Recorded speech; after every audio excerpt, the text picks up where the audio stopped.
పంచాంగాల రూపకల్పనలో నాడున్న పరిస్థితులు నేడు పరిస్థితులు చాలా మారాయి. దాన్ని ఎలా అన్వయించుకోవాలి? ఒకప్పుడు ఏమిటంటే మా తండ్రి తాతల కాలంలో సంస్కృతంలో ఎక్కువగా పంచాంగం వచ్చేది. సంస్కృత భాషని పారిభాషికగా దాన్ని చేశారు.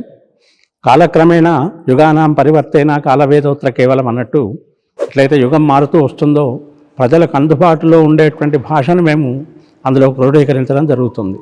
అదే మార్పు తప్ప మిగతా గ్రహగతులు కానీ గ్రహణాలు కానీ ఏవి మారవు. ఓన్లీ భాష ప్రజలకు అర్థమయ్యే భాషలో అందించడం జరుగుతుంది.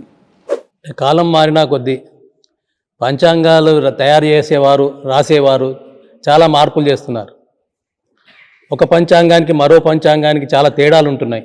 ప్రధానంగా దసరా కానీ ఇట్లాంటి పండుగల సందర్భంగా ఈ పరిస్థితి 2 రోజుల పండుగ రావడం ఇట్లాంటి పరిస్థితులు తలెత్తుతున్నాయి. దానికి కారణాలు ఏంటి? ఇందులో పూర్వ పద్ధతి దృక్పద్ధతి అని 2 పద్ధతులు ఉన్నాయి. పూర్వ పద్ధతి అంటే అనాదిగా మన పెద్దలంతా మన ముత్తాతలు తాతలు ఆచరించినటువంటి పద్ధతి. దృక్పద్ధతి 1962లో అట్లా గవర్నమెంట్ మన భారతదేశం అంతా ఒకటే ఉండాలనే ఉద్దేశంతో వారు రూపకల్పన చేయడం జరిగింది.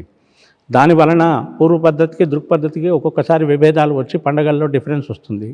కానీ పూర్వ పద్ధతి చేసే వాళ్ళందరిది ఒకటే రోజు పండుగ ఉంటుంది, దృక్పద్ధతి చేసే వాళ్ళదంతా ఒకటే పండుగ ఉంటుంది. అది పంచాంగ గణనలో ఉన్నటువంటి తేడా తప్ప వేరే కాదు. అది మన తాతలు తండ్రులు అనువంశికంగా ఇది ఆచరిస్తున్నారో ఆ పూర్వ పద్ధతి పంచాంగాన్నే మనం ఆచరించడం సర్వదా శ్రేయస్కరం అనేది నా భావం. అంటే మారుతున్న కాలాలకు అనుగుణంగా 2 రోజులు పండుగ వచ్చినప్పుడు సమస్యలు ఉత్పన్నమవుతున్నాయి. సాధారణ జనానికి ఇబ్బంది అవుతుంది.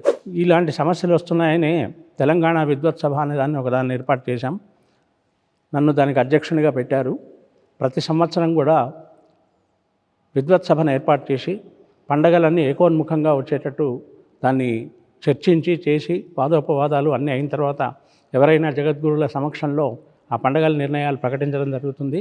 అదే ప్రభుత్వం కూడా ఆచరించడం జరుగుతుంది.